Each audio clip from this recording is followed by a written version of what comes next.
Assalamualaikum warahmatullahi wabarakatuh. Allahumma sholli ala sayyidina Muhammad wa ala ali sayyidina Muhammad. Oke, jumpa lagi dengan aku ya, dengan Ibu Emma. Di sini aku mau membahas tentang macam-macam najis dan cara mensucikannya. Oke, sebelum saya lanjutkan, silakan subscribe terlebih dahulu.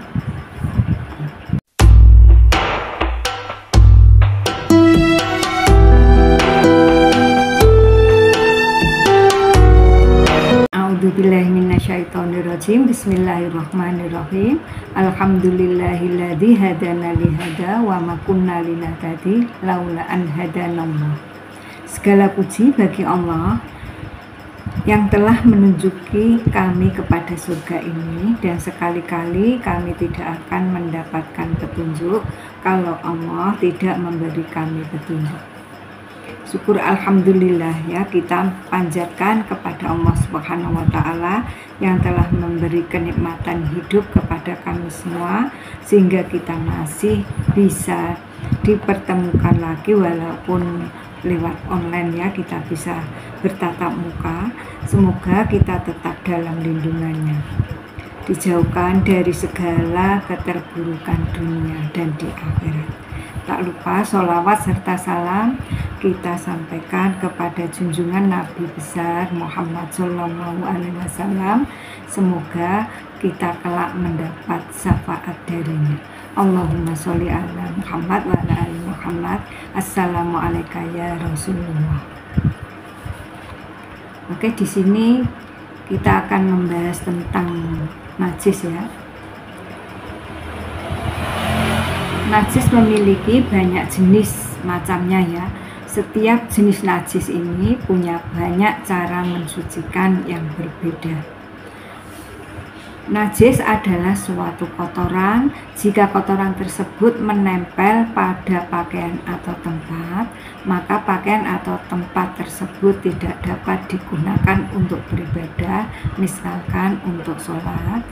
Kotoran tersebut harus disucikan dengan cara-cara tertentu sesuai dengan tingkatan najis tersebut. Allah Subhanahu wa taala menciptakan air yang salah satu fungsinya yakni untuk membersihkan najis. Dalam Al-Qur'an surat Al-Anfal ayat 11, Allah Subhanahu wa taala berfirman, "Id yughashshiikumun nu'asa amanatan minhu wa yunazzilu 'alaikum minas samaa'i ma'an liyutahhirakum bihi wa yudhhiba 'ankum rijzas syaitani liyadbita 'ala qulubikum wa yusabbita bihil aqdam." Ingatlah ketika Allah membuat kamu mengantuk untuk memberi ketentraman darinya, dan Allah menurunkan air hujan dari langit kepadamu untuk mensucikan kamu dengan hujan itu dan menghilangkan gangguan-gangguan setan dari dirimu dan untuk menguatkan hatimu serta memperteguh telapak kakimu atau teguh pendirianmu. Surat Al-Anfal ayat 11. Untuk macam-macam najis dibagi menjadi 3 macam ya. Yang pertama, najis mukhafafah atau najis ringan, dan yang kedua najis mutawasitoh atau najis biasa atau sedang, dan yang ketiga najis mughalladhoh atau najis berat.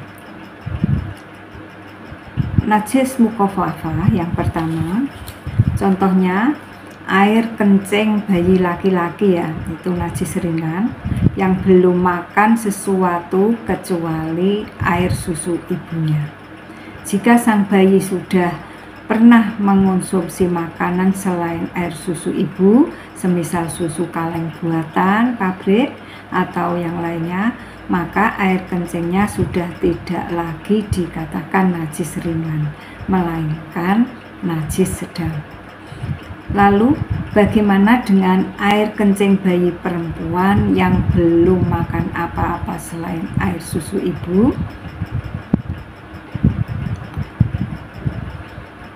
Hukumnya bukan termasuk najis ringan ya kalau kencing bayi perempuan, tetapi najis sedang.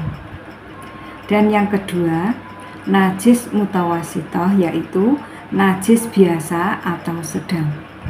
Contohnya nanah, darah, kotoran yang sedang keluar dari kubul dan dubur manusia atau binatang, minuman keras, darah haid dan nifas, wadi dan madhi, juga bangkai termasuk tulang dan bulunya.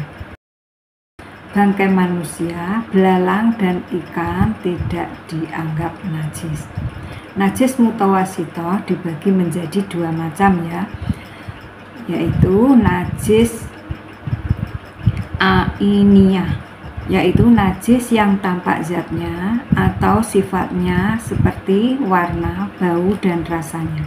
Yang kedua, najis hukmiyah, yaitu najis yang tidak tampak zatnya atau sifatnya seperti air kencing atau arak yang sudah kering. Dan yang ketiga, najis mughaladhah, yaitu najis berat. Contohnya babi dan air liur anjing.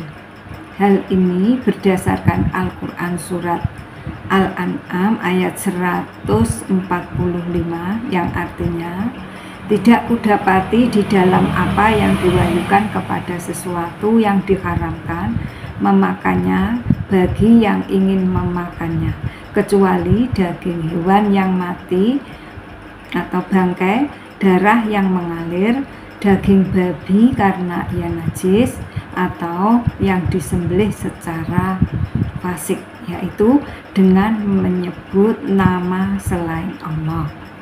Akan tetapi siapapun yang terpaksa bukan karena menginginkan dan ingin melebihi batas darurat, maka sesungguhnya Tuhanmu Maha Pengampun lagi Maha Penyayang.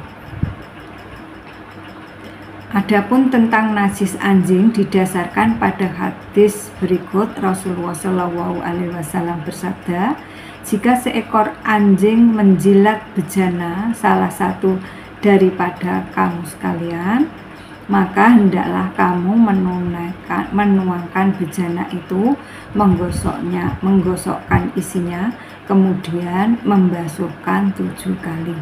HR Muslim. Cara mensucikan najis, langkah-langkah yang harus dilakukan untuk membersihkan najis ini: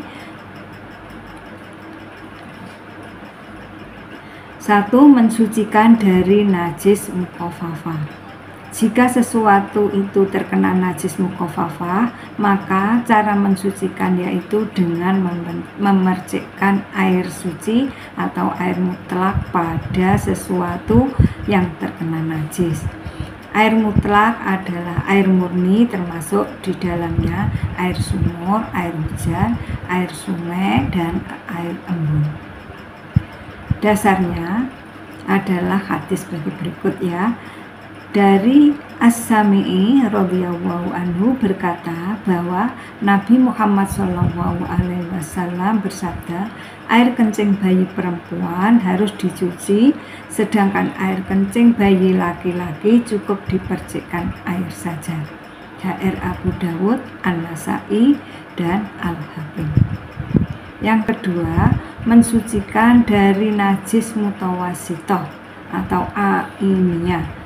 Jika sesuatu itu terkena najis mutawasitoh atau ainiyah, maka cara mensucikannya yaitu dengan mencucinya hingga warna, bau, dan rasanya hilang. Kemudian dibasuh dengan air yang suci. Yang ketiga, mensucikan dari najis mutawasitoh hukmiyah. Jika sesuatu itu terkena najis mutawasitoh atau hukmiyah, maka cara mensucikannya yaitu dengan membasuh atau mengalirkan air suci pada sesuatu yang terkena najis. Yang keempat, mensucikan dari najis mughaladhah. Jika sesuatu itu terkena najis mughaladhah, maka cara mensucikannya yaitu dengan mencucinya sampai 7 kali dan salah satunya dicampur dengan debu atau tanah. Tanah di sini tidak boleh diganti dengan bahan lainnya, misalkan sabun, deterjen, atau yang lainnya. Kemudian membasuh atau mengalirkan air suci pada sesuatu yang terkena najis tersebut. Najis makfu, najis yang dimaafkan. Najis makfu adalah najis yang tidak wajib disucikan karena terlampau sedikit dan tidak dapat dibedakan antara yang terkena najis atau yang tidak. Contohnya darah atau nanah yang sedikit, bangkai hewan yang tidak mengalir darahnya, percikan air najis yang sedikit, dan lain sebagainya. Pada makanan beku dan kejatuhan benda najis, cara menghilangkannya cukup dengan membuang sebagian makanan yang terkena najis. Tetapi jika benda najis tersebut jatuh pada makanan cair, maka makanan tersebut hukumnya najis karena tidak dapat dibedakan antara yang terkena najis dan yang tidak terkena najis. Adapun disebutkan dalam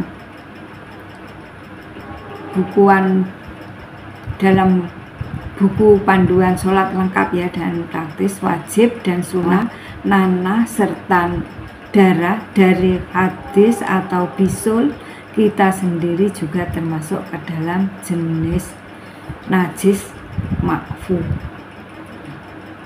Wallahu a'lam bishawab. Demikian ya penjelasan dari kami, semoga bermanfaat.